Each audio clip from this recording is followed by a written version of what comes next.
Start? Yep. Yep. All right. Hello, class. Today, we are going to be presenting policy, government, and security.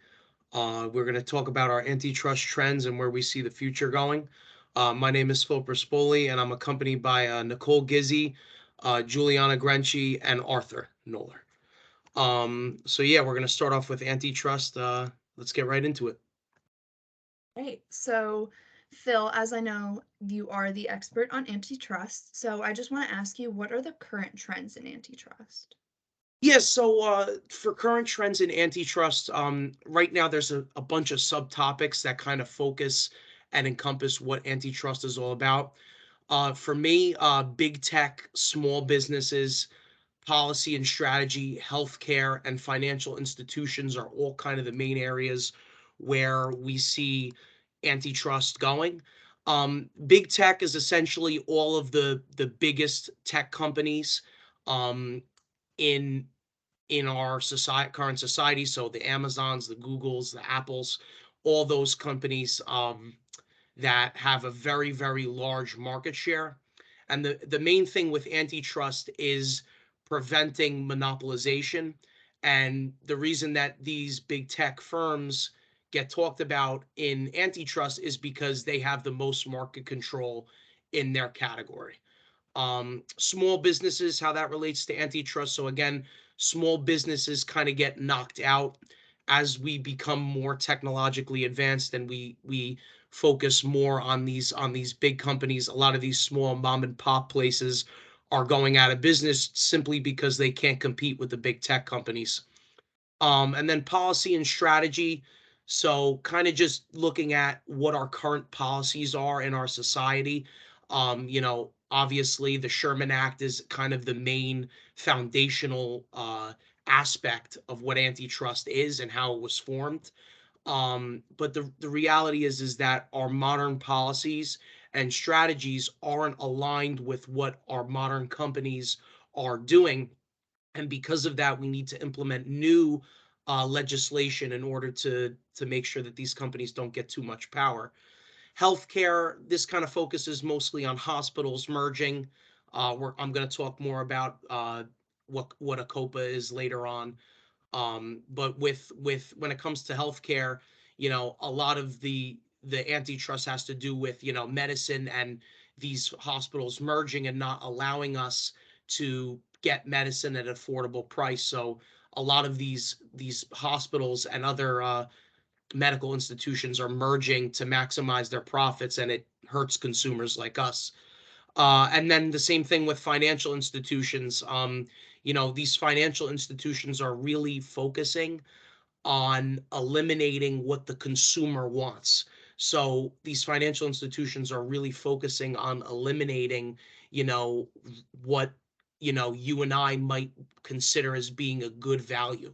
So the executives that watch over the financial industry, they're focusing a lot of their time on making very similar policies between firms so that this way when they implement something or they make a change, it's much harder for us to target them and catch them for anti-competitive behavior. Thank you. Sure. All right, Phil. So you mentioned COPA earlier. Can you explain what that is and what the trend is with that? Yes, so a COPA is a certificate of public advantage. So this is like the modern way that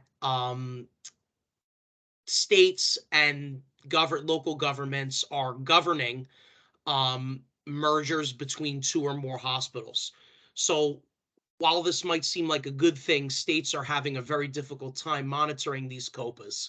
So like essentially it's designed to prevent hospitals from merging, but it's a very difficult thing to monitor because there's so much that goes into what happens within a merge that it's very difficult for these unique companies because it's basically individuals like you and I just monitoring like paperwork and making sure that there's no anti-competitive behavior going on. But the way they get around it is they use a lot of fancy language that might not make sense to us. So a lot of us look past it and we don't really understand it. So a lot of these big medical firms, they're able to merge and essentially we can't really touch them. So essentially what I think is that I think we need a new organization to be formed that specifically focuses on what a hospital deal will do to the local environment and jobs. Because if you think about it, when a hospital merges, not everybody is keeping their job. They have to lay off some employees.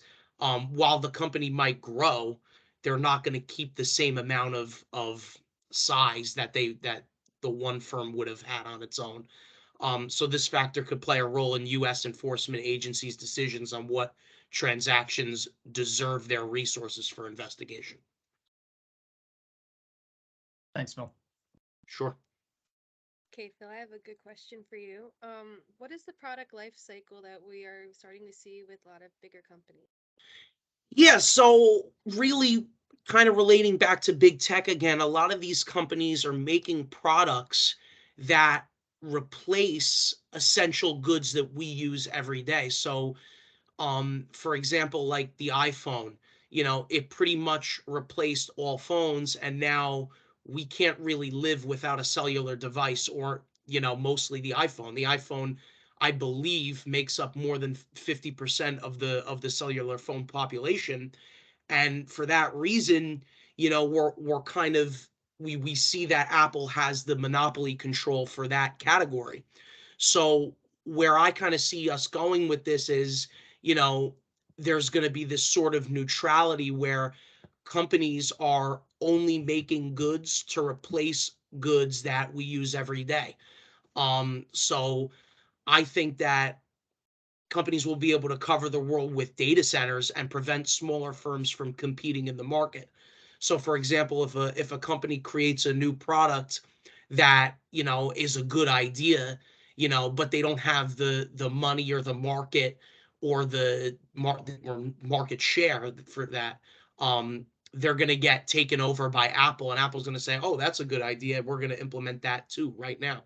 So I predict that Apple and Microsoft will eventually transform from consumer products companies to consumer lifestyle companies, where they knock all competitors out of the market by creating their own versions of essential goods. Thank you, Phil. That was really informative. Sure. So, based on everything you've discussed and all of your other knowledge on the topic of antitrust, do you see any sort of regulation in our country's future? And if you do, what does that look like? What do you Yeah, believe the plan is? absolutely. Yeah, I think that we definitely need more regulation. I think the FTC and the Department of Justice definitely do as good of a job as they can, but the reality is that money is power. And with Apple becoming the most valuable company in the world, how are the FTC and the DOJ going to only regulate what data Apple collects, or what data Google collects from us? So I think establishing an anti-monopoly principle um, would be a very, very profound thing here. So I think that the first thing we need to identify is what are the potential risks in a data-driven economy. So, once we identify these risks, we know that data analytics are a primary source for financial firms, sports teams, local businesses, and just general world trends. Companies aren't going out there saying, "Oh, we're going to design this just because we like it." They're going to make a product and do something because it's has a statistically significant factor that will get people to buy it. So by targeting this issue at the state level, I think we're guaranteed to see improvements quickly and trend in the right direction. So I think um, states need to really focus on creating a sort of organization that targets this anti-competitive behavior, um, and just try and wipe out the monopolies and see what they can do quickly, or else they're going to get too wealthy and too powerful for us to handle it. Definitely. Thank you. Sure. All right, Phil. So one last question for you, and I just wanted to ask, what is culture capture. You've Yeah. written about it before, yeah. Yeah, so culture capture is this idea where public officials are implementing practices that are pro-industry. So essentially, it appears that there are various antitrust officials who develop interpersonal relationships with senior competition officials. Now, I know that might sound like confusing, but it's basically just a fancy way of saying that um, antitrust officials are kind of having these awkwardly friendly relationships with heads of these firms. So, because of these relationships, it's likely that many of these firms have specific ties to lawyers, consultants, civil servants, lobbyists, and judges. And because of that, they're whatever cases or lawsuits that are being brought up, they're not going through. So we're able to conclude that there's a risk that anti-interventionist positions, arguably held by antitrust practitioners, may exert a disproportionate influence on the mindset of these officials. So what I would suggest is, based on the trends, the current trend, is the FTC and the DOJ need to implement a new antitrust practice that specifically focuses on adopting more aggressive measures on these financial institutions. And if that means that they have to go into the actual institution and look over their paperwork and who they're working with and what conversations are being made, then that might have to be done.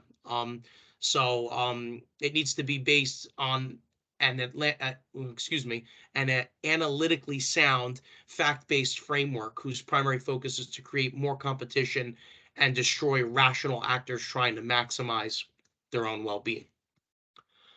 So with that, that is our part on antitrust, and I'm going to pass it over to Nicole now, who is going to talk about cybersecurity. So, Nicole, as a distinguished expert on cybersecurity, how would you define cybersecurity as a whole, and what are the current trends? So, for those who may not know, cybersecurity is basically being safe on the internet and avoiding any type of attacks that you can get remotely again or malware, anything like that. Cybersecurity is basically the online version of attacks in real life. So basically, someone, for example, the easiest form of cybersecurity in the forms of an attack is a fish, and not like the swimming fish, the fish email.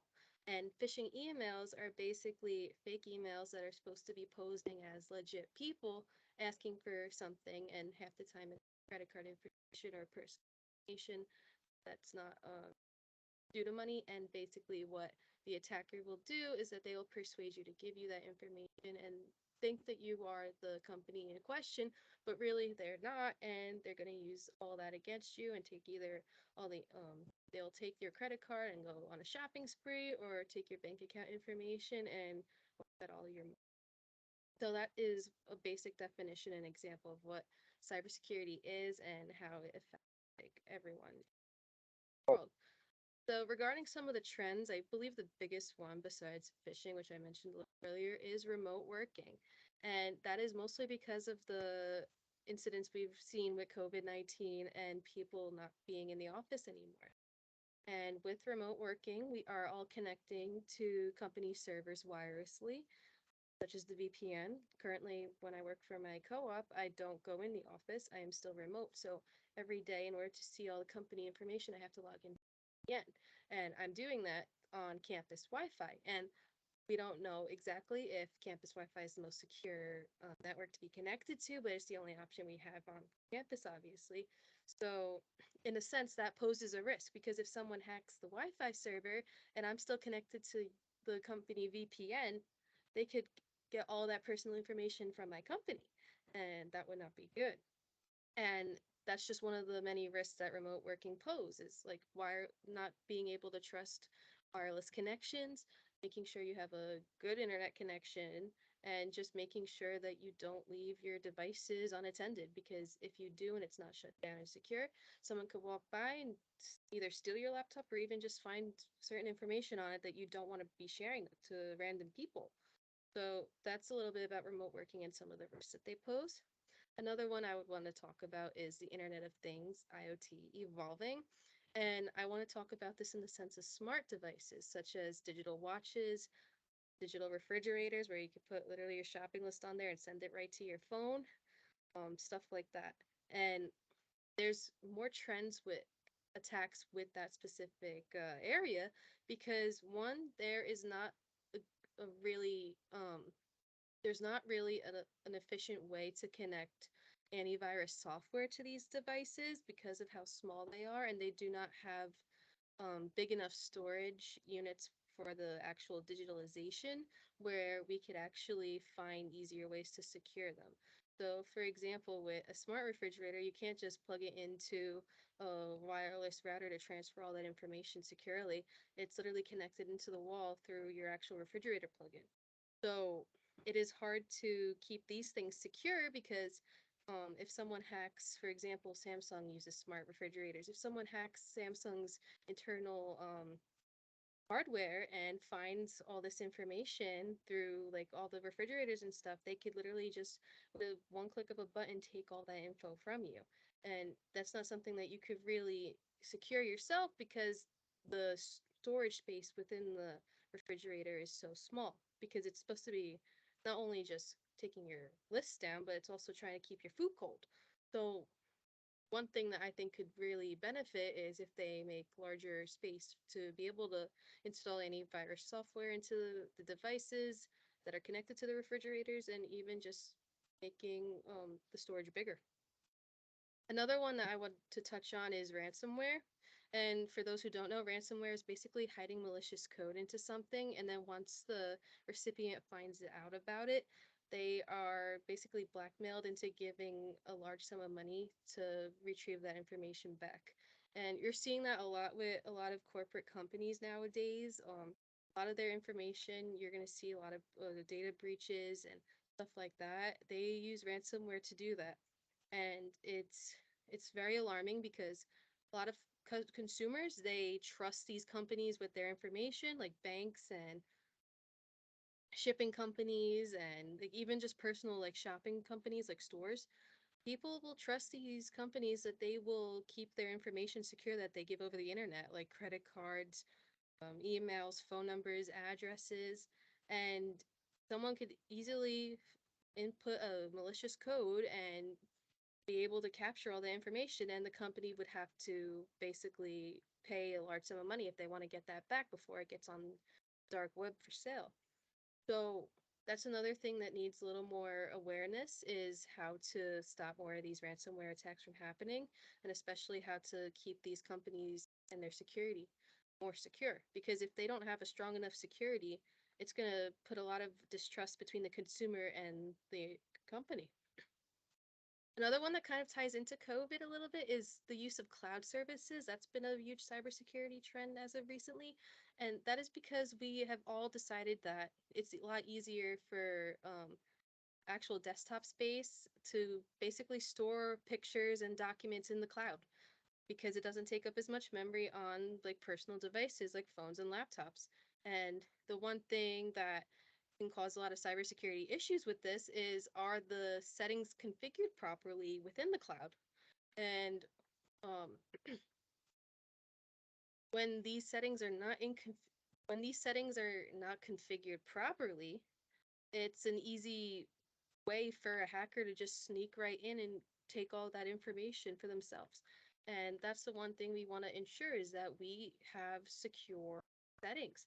We don't want a hacker to just sneak right in and be able to wipe out all that information, years of pictures of family memories and stuff like that, just for an example. Um, we trust the cloud to like store everything properly so we don't have to keep it on our desktops, but it's going to be hard to do that if we can't the companies that we use for these cloud services like Apple, if their services are not secure enough to hold on to all this data and encrypt it properly, what's the point of using it? And then I touched on this a little earlier with the definition of cybersecurity, but phishing has become one of the most common areas of trend with cybersecurity. And that is because it is one of the easiest ways to convince a person that they are legit and that you could trust them with giving away your personal information. And with phishing, there's actually been a lot of attacks within academia and healthcare as of recently. We haven't really seen that much, but with the rise of COVID and being at home, there's been a big push with that. And the best example, again, I'm going to say it, emails.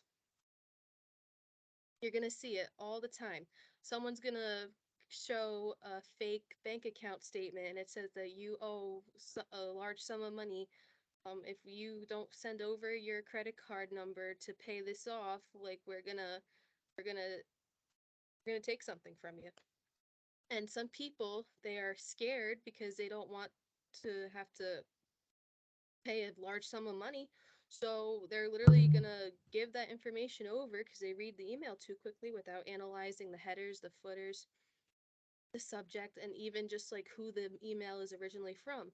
It will just say the name of the person or the company, but they won't actually read the email address, because that's where you could easily find if it's a real email or not. And they will hand over their credit card information, and the next thing you know, they take all this money from you without warning, and you now have to go and call your credit card company and tell them, I've been phished, I need to cancel my credit card. So that's the one thing that we need more awareness for is cybersecurity phishing training, because we don't want one single person to affect it for an entire company. Because if one person gets an email and they click on the wrong link or a malicious link, and this person gets a hold of all this personal information. So, Nicole, do you think we're going to see any changes in the laws for these kind of crimes? And do you think the punishments could become more severe as the years go on? I personally know that the White House has tasked a task force to keep an eye on all these cyber attacks and maybe draft up regulation, but I don't see that happening for another couple of years, only because I don't think that they are really focusing on the cyber attacks as much as they have been with other issues like gun violence and just war in general. There has been more emphasis on that rather than cybersecurity, which is kind of alarming to me, especially because of how the rise in the attacks that are happening around the globe and even just in cities alone are happening. Like even like for example, like Uber, they were hacked. There was some person, an 18-year-old kid. He didn't expose who he was, but he claimed responsibility for the attack, and he had access to all this personal information for the customers of Uber. And you don't want that to happen. You don't want some person that you don't know or don't even trust to have a hold of your private information. And it just shows that, like, even the companies that are withholding this information are not securing it properly if this person was able to hack it so easily. So that's another thing. If there's more, I hate to say it, but if more cyber attacks happen, maybe there will be more of a push to get the laws enacted faster and regulate them. But I just don't see it happening given the current state of the world. Definitely. And I do have another question because you've talked about the trends in cybersecurity. You've talked about the common cyber attacks, possible regulation. Now, what exactly do cyber criminals gain from these attacks? Do they benefit? And if so, does the benefit outweigh following the law, for example? So I'm going to use Uber as an example again. So to basically summarize the incident, a hacker easily was able to infiltrate Uber's systems because the hacker basically said that Uber's security policies were ineffective, and they were able to gain access by posing as an information technology employee from a current Uber employee. And they believed that the person was legit when they really weren't, and they gave up all this information and the passwords to get into the system. So, um,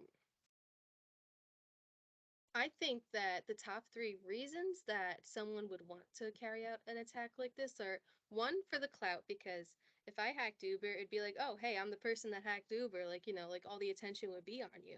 That's one thing. People love clout nowadays. Second of all, who wouldn't want to get a hold of sensitive info if they had it?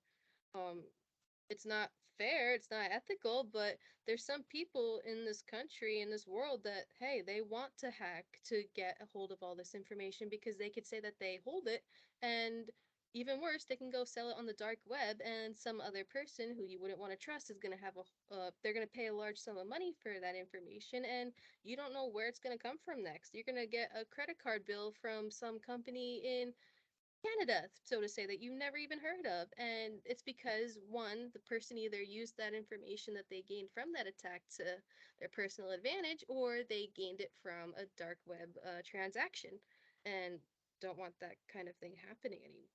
And lastly, I want to say that it's not really the first thought when a cyber attack happens, but it also proves that in this case, Uber security is not secure at all. It's very weak.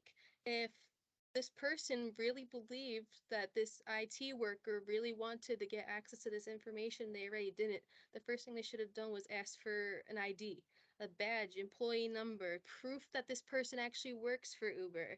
Um, Stuff like that. Background check their LinkedIn if they actually exist as a person, because if the first thing I would do, I would check to see if this person worked at Uber.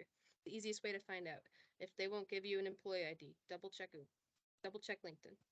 Um, So, so Nicole, you've talked about this a little bit earlier, but I'm just curious, what would you say is the number one way that the average person can keep themselves safe? Like, what's the best first step? the best first step, secure passwords. Have 14 characters at least. Use different numbers, letters, lowercase, capitalize, even use special characters and numbers. You want you don't want someone to be able to crack your passwords to your sensitive info that easily. And yes, you may not be able to remember them all, but use a password manager. Make sure that's secure. Write them down on a piece of paper and put it somewhere where no one's going to find it. Because if you don't remember, it's going to be there for you because you remember where it is. But that's the one thing I would definitely say. Make sure you have secure passwords. And always, I'm going to stress this because phishing is one of the biggest things I've dealt with in the industry. Examine every link that you want to click on before actually clicking on it, because 9 times out of 10 it's going to be legit, but that other time it's going to be a malicious email. And with that one click of a link, and before you can even X out of it, someone's going to have all of your information. Just that easy nowadays. Thanks, Nicole. Thank And you. with that, I'm going to hand it off to Arthur, who's going to talk about cyber warfare. Yes, so delving deep into your area of expertise, Arthur, what is cyber warfare? To put it simply, it's the use of computer technology to disrupt activities of a state or an organization, especially through information systems. And usually this is, to gain some sort of strategic edge. And, we see this in a number of different ways. It's actually very similar to, common cyber crimes, by the way.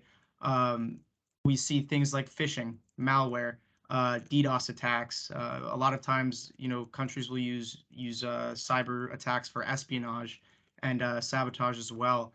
Yeah, recently we've seen cyber capability that's able to take down electrical and power grids, and just stuff like that. Similarly, they also can use it for mass propaganda. Really, just a number of ways. Really, it's just to disrupt the normal flow of things in cyberspace for a country. Thank you. All right, Arthur. So I'm going to ask you, uh, what are other countries a threat to us at the moment? And when it comes to cyber warfare, what countries exactly are a threat? Yeah, no, absolutely. So right now, the United States is the number one power in overall cyber warfare, to be clear. But it is very competitive, and there are a number of countries that are actually fairly large threats to the United States. Number one probably being China. Russia is close behind. And actually, although we are the number one power, there are some aspects of cyber warfare and certain capabilities that both countries like China and Russia are actually edging us out, specifically in things like espionage and being able to spread misinformation on the internet and trying to get into other servers. Um, yes, no, they're quite frankly just more effective than us. Um, And it's not even just countries, actually. I'll get into this more later, but quite frankly, there are independent actors out there that could easily carry out cyber attacks on the United States. And in reality, there's no barrier into entry into cyber warfare, and we're actually beginning to see a lot of independent actors in global conflicts. Um, Mainly when it comes to other countries, though, the number one we thing we see is it's really just like capability and intent. So obviously, the United States right now, in our current conflicts right now, we're not exactly dealing with too many, high cyber powerful nations. So we're typically on the defensive, while other countries like Russia, for example, are very much on the offensive, and China as well, based on research and things that we've seen going on. We've actually seen China and Russia have actually moved some of their units that have focused on defense more towards attacks, and yeah, we're seeing that a lot more often now.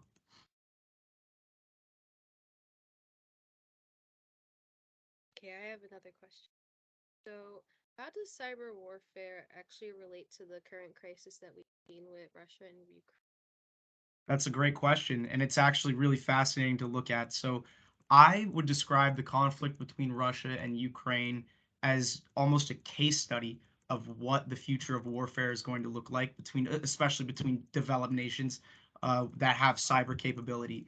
Um, it's stuff that we're seeing right now is unprecedented. I mean, they're taking down power grids right now. They've been trying to shut off what's Kyivstar. It's like the largest telecommunications company through, as you mentioned earlier, phishing attacks and things like that. They've used a lot of different ways trying to just take down the server. And Ukraine's been fighting back with cyber defense, and it's been incredible to watch. Um, you know, we haven't really seen this before, so it's pretty interesting to see. And some of the things we're seeing are almost unimaginable. So uh, not only has Ukraine obviously has been on the defensive and they have lost service in a lot of areas, but they've actually been able to fight back. In fact, so there's this thing they call the IT Army, and it's a group of volunteers of around 260,000 people that essentially work to protect servers in Ukraine and also counterattack on Russia. About a month ago, I'd say they actually were able to take down the Moscow Stock Exchange for an entire day. And that just goes to show that really, you know, cyber war, it's very unpredictable, it's very complicated, and it's getting better, more intricate, and advanced every day. So it's just something really incredible to see. Um, and also, obviously, during wartime, for both civilians and the military, the most important thing is communication. I mean, if you're in an active conflict zone, you're going to want to be able to call someone, text someone, what you would normally do, especially if you're trying to make sure your loved ones are safe. And same thing with the military; they're trying to make sure that they're strategically aligned and they're going to be able to defend themselves or attack effectively. Um, and I think that's really what we're going to see is in the future of warfare. They're going It's just going to be attacks on telecommunications and internet service and things like that. So, yeah. That was a great answer, thank you. And I actually have a follow-up to that.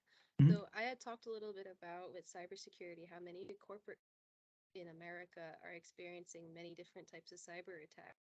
It's leaving a bad taste in a lot of consumers' mouths. So, my question for you is, should corporate companies in the US be working with the military in IT to ensure that their system is safe and if a response would even be?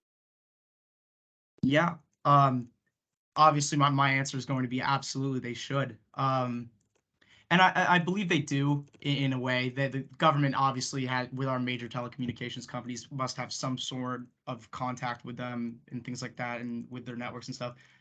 We're in a good position right now. We are very capable and we are very able to defend our networks. But I think looking at this conflict between Ukraine and Russia, I think it's a great time to analyze ourselves and analyze, what are our weaknesses and what would hypothetically what would happen if this server went down, if this happened. And I think everyone just they need to be collaborating. Even with Kevstar, as I mentioned before, to just go back to that for a second, they've been working with the Ukrainian government hand in hand.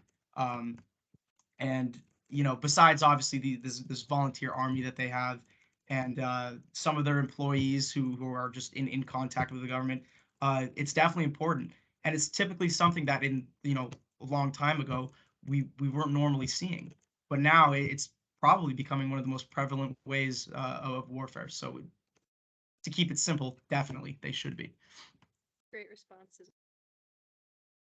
All right, Arthur. So my question now to you is, are there any current advancements in cyber warfare that are noticeable, and are we heading maybe toward more of a technological thing, or are things going to be kind of staying the same for the foreseeable future? Oh no, it's getting more advanced every single day. The number one trend, if I'd have to say, or I don't even know if I can call it the number one yet, but one of the more exciting ones and one of the ones that is definitely becoming more relevant is the use of AI and machine learning in both cyber defense systems, as we've talked about before, but also in physical weapons that we've seen. I mean, they're starting to roll out. You can look some of these up. They're really cool to look at actually, but they have automated weapon systems, automated vehicles, um, just things that are. It's great because they're able to do things that the human brain cannot do as efficiently. It's making things faster, automated, sometimes often safer, but at the same time, there are a lot of risk factors that come along with it.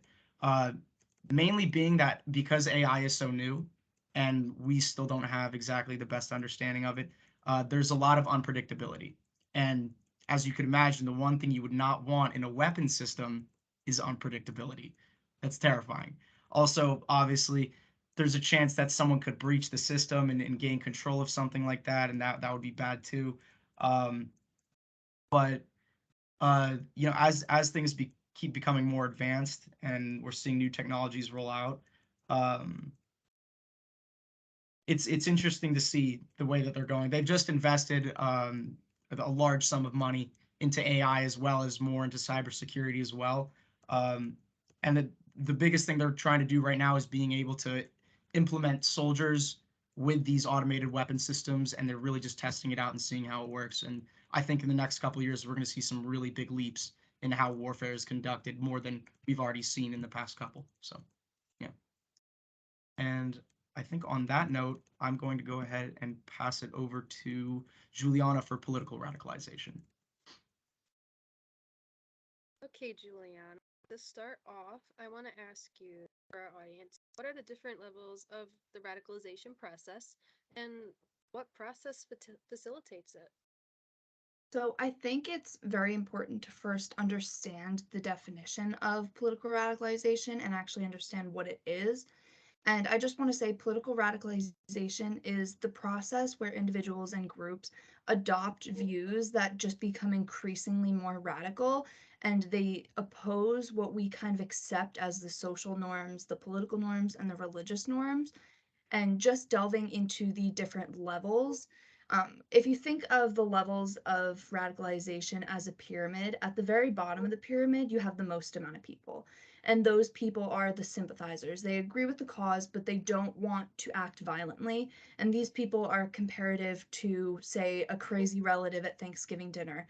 They have so many thoughts, but they're not necessarily going to act on those thoughts, and they're not going to participate in any sort of riot or any sort of other radical action. And then slightly above it, with a slightly smaller amount of people, you're going to find supporters. So these people justify the illegal and violent actions. And this includes people that participated in the Stop the Steal campaign. So just people that kind of spread their agenda through any sort of means necessary, whether it be violent or nonviolent. And then slightly above them is the activists. So, like I said before, definitely less amount of people. And these are legal nonviolent actors, and they are the support network, and they also help recruit people for the movement. Maybe not intentionally, and we see this a lot with news personalities because news personalities, while maybe not intentionally trying to mobilize people, do actually do so.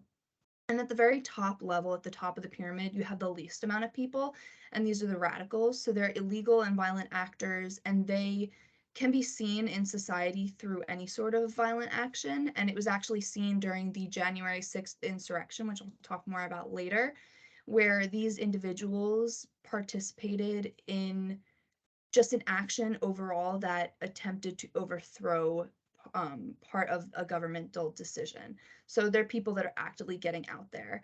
And the way that people move up this pyramid is through the radicalization process. And this process has 4 basic steps. So the first step in this process is known as the pre-radical stage. So this is when a person joins and begins to identify with a group and organization. And this is their first exposure to radicalism. Then from there, they begin to the self-identity step. So this is where they start to believe and accept the beliefs and views held by a group and organization as they kind of continue down that path. Then the next step, the third one, is indoctrination. So at this step, the individual is groomed by the group and organization, and this further pulls them down the path of radicalization and eventually leads to the fourth step, which is terrorism. So this is when the person actually begins to commit terrorist acts and actually like physically participates. And that's just a very like brief overview of the different levels and how the people get to that point. Thank you. That was very deep. All right, so my question, I'm just curious, what's the role of misinformation in political radicalization, and how are we seeing that today? So, misinformation is actually the driving force of political radicalization because once you get one piece of information, it's very easy for a group to pick up on that and then run with it.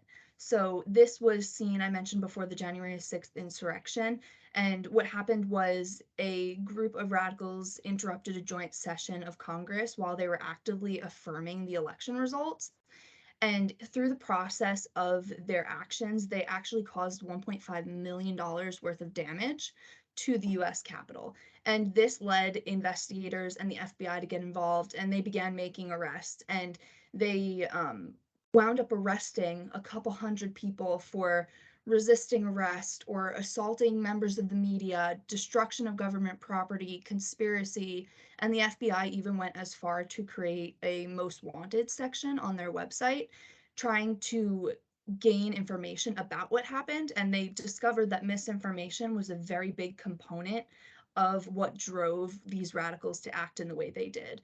So this also comes into play with the Stop the Steal campaign. So that little bit of misinformation where people were claiming that the election was fraudulent and that President Joe Biden actually did not win and that former President Donald Trump did win, that piece of information and the fact that it was driven by major proponents in the political sphere, that misinformation just led to a whole nother level of radical actions. All right, Juliana. So my question for you is, what do you think is the main driving factor for this extremist behavior? And do you think we're heading closer to a separated society in the near future? So I mentioned before misinformation. I do think that is a very big proponent behind extremist behavior.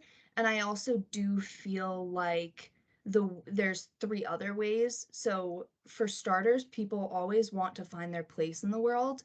And a lot of people do take advantage of those individuals while they're vulnerable. So if, say, I was looking for a new group of friends and I was just walking around campus and someone came up to me and was like, "Hey, join our club." I didn't know what it was about, maybe, and I just went to the club meeting, and it turns out they have views that are slightly uncomfortable for me, and this is the only group of people I'm exposed to.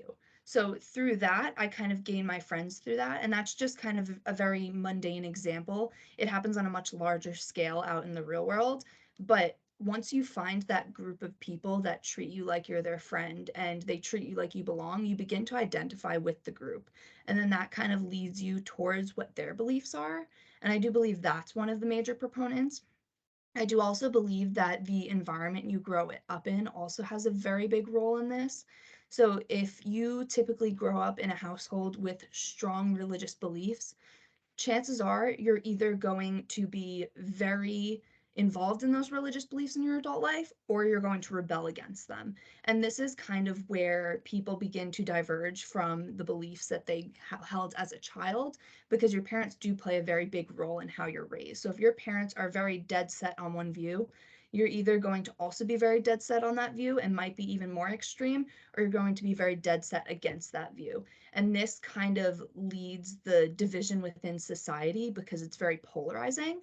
And I do believe that a third driving factor behind extremist behavior is a different sense of ethics. So my truth is different from your truth, which is different from Arthur's truth, which is different from Nicole's truth. And once you believe something, that becomes what guides you. That becomes right and wrong.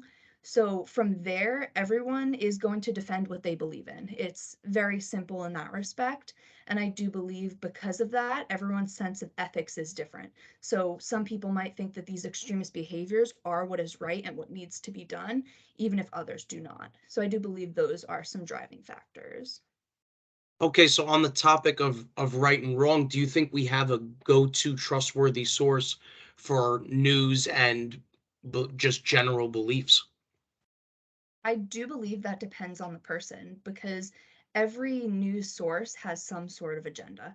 Every news source is run by at least one individual that has very extreme beliefs, and it's very hard to find an unbiased news source in today's society. So, say person A has more conservative beliefs, they're going to lean more heavily towards news sites that report more conservative actions and beliefs and kind of discusses what they believe in, whereas more liberal individuals are going to kind of find the opposite. They're going to find more liberal newspapers, like news channels, things like that. And I do believe that because of that, everyone's beliefs do kind of taint the truth a little bit. So there's one opinion and there's another opinion, and then there's what actually happened.